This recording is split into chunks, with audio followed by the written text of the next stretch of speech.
रहा करता, ऊंचे आकाश में रहता, सदा अध्यक्ष बना रहता, वही सचमुच में जानता या नहीं भी जानता है, किसी को नहीं पता, नहीं पता, नहीं है पता, नहीं है पता।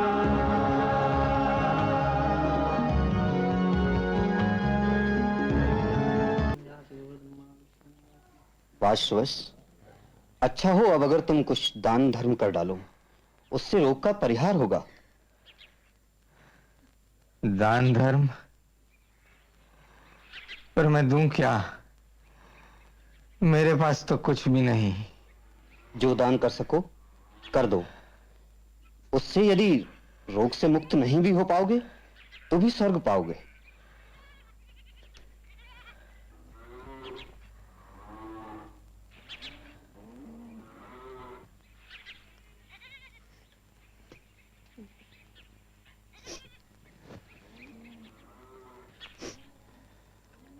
ओम पवित्रो पवित्रो वा सर्वा सांगतोऽपि वा यस्मरेत पुंडरीकाक्षाय सवाहिभ्याम तरस्वची।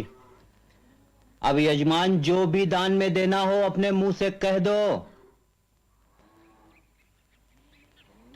बेटा, बेटा, त्याग और दान करने से पुण्य मिलता है। हम भिखारी तो है नहीं कि इतना भी ना कर सके।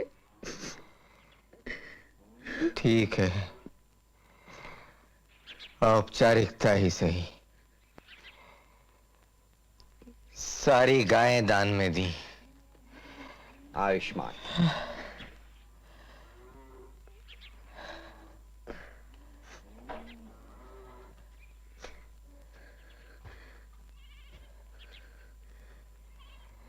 नचिकेता, वो सारी गायें ले आओ जो दूध नहीं देती।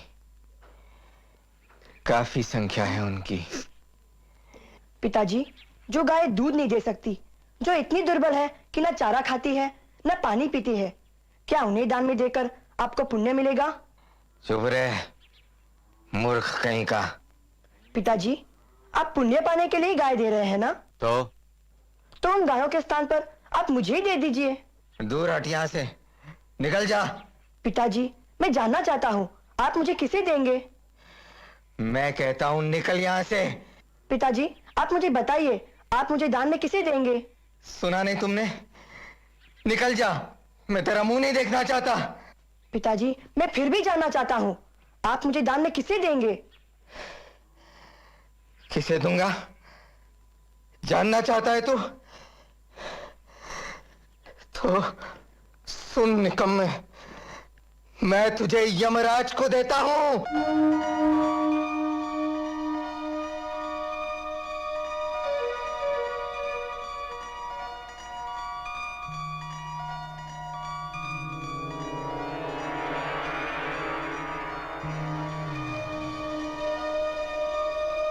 जा रहा हूं मैं, अनेक के आगे, अनेक के बीच।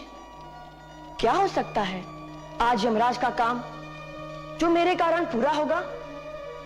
जो कल जिंदा थे वह आज नहीं है, जो आज जिंदा है वह कल नहीं रहेंगे।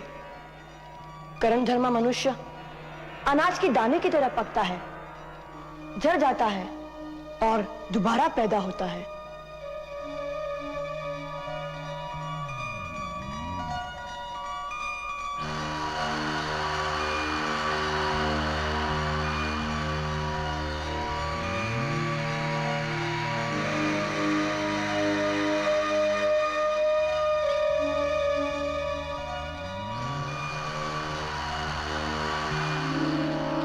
धर्मराज, कृपा करें। यह गरीब ब्राह्मण पुत्र नचिकेता 3 दिन और 3 रात से भूखा प्यासा आपके द्वार पे खड़ा है। महाराज, जो ब्राह्मण अतिथि का सत्कार नहीं करता उसका पुण्य लुट जाता है, उसका भविष्य मिट जाता है, उसकी संतान, उसकी संपत्ति सब कुछ समाप्त हो जाती है।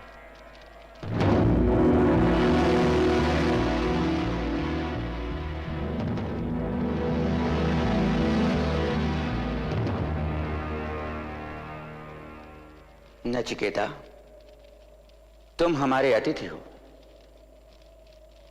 हम तुम्हारा 3 दिनों तक कोई स्वागत सत्कार नहीं कर पाए, इसका हमें बहुत दुख है। हम तुम्हें 1 दिन के लिए 1 वरदान के हिसाब से 3 वरदान देते हैं, मांग लो। यमराज, मुझे वरदान दीजिए कि मेरे पिता का क्रोध शांत हो और जब मैं लौटकर उनके चरणों में जाऊं, वह प्रसन्न होकर मेरा स्वागत करे। तथास्तु। प्रभु, आप स्वर्ग साधन अग्नि के जानकार हैं। मैं श्रद्धालु हूं, कृपया मुझे उसका ज्ञान कराइए। नचिकेता, मैं स्वर्गीय अग्नि को जानता हूं।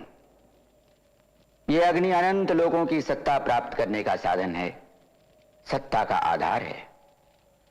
सभी प्राणियों की हृदय गुफा में निवास करती है। नचिकेता, आज से यह अग्नि तुम्हारे नाम से जानी जाएगी। इसे लोग नचिकेताग्नि कहकर पुकारेंगे। अब तीसरा वर मांगो।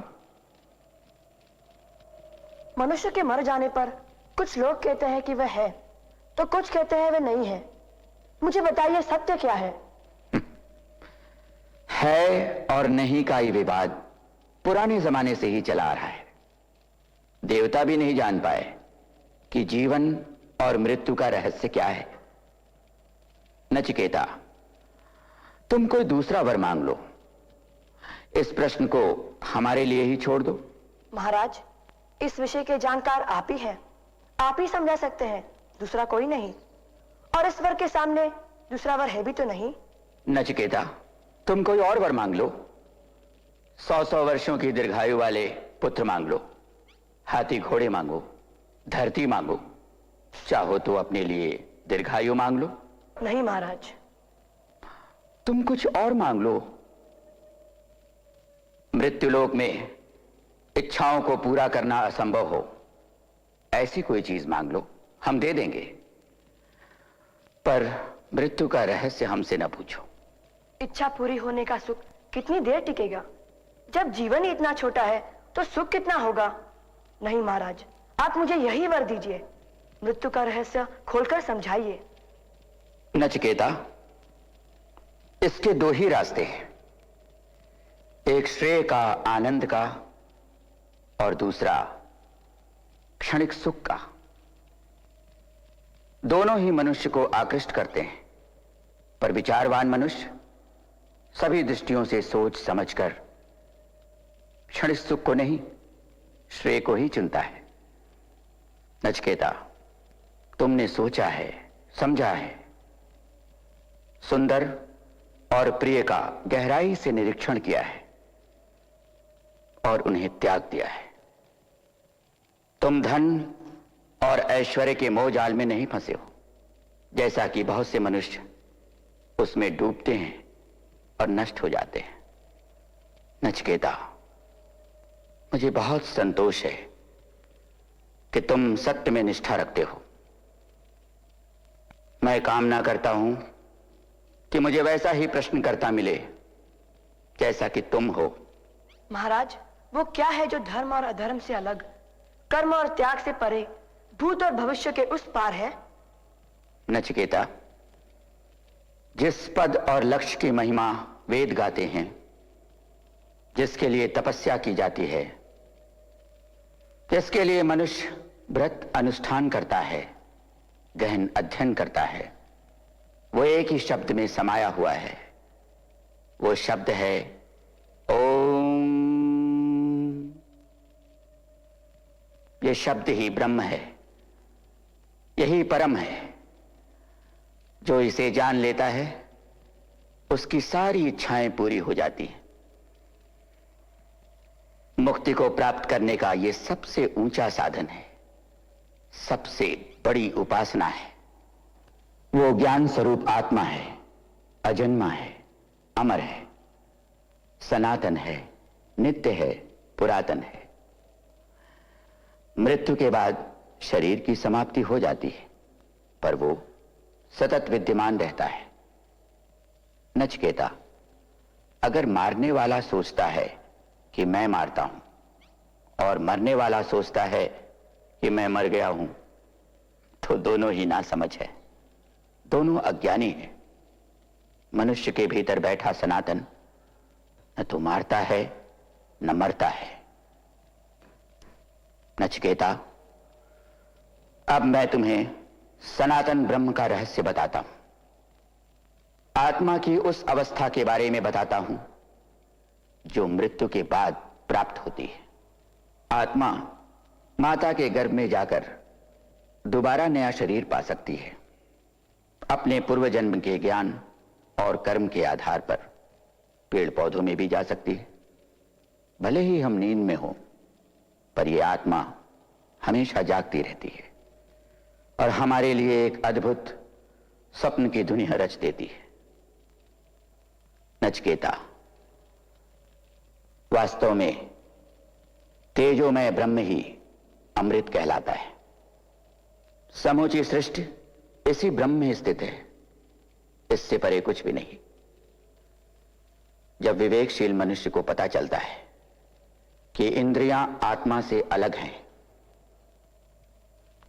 इसका उदय और अस्त उसी पर निर्भर करता है, तो उसका शोक जाता रहता है। नचिकेता, इंद्रियों से बड़ा है मन, मन से ऊंची है बुद्धि, बुद्धि से महान है आत्मा, और आत्मा से ऊंचा है अव्यक्त, और अव्यक्त से भी बहुत बड़ा है पुरुष। वो पुरुष जो सर्वव्यापी है, उसका न कोई चिन्ह है, न आकार, न कोई लक्षण। मरणशील मनुष्य जब इसे जान लेता है तो उसे मुक्ति मिल जाती है। इसी को अमृतत्व कहते हैं।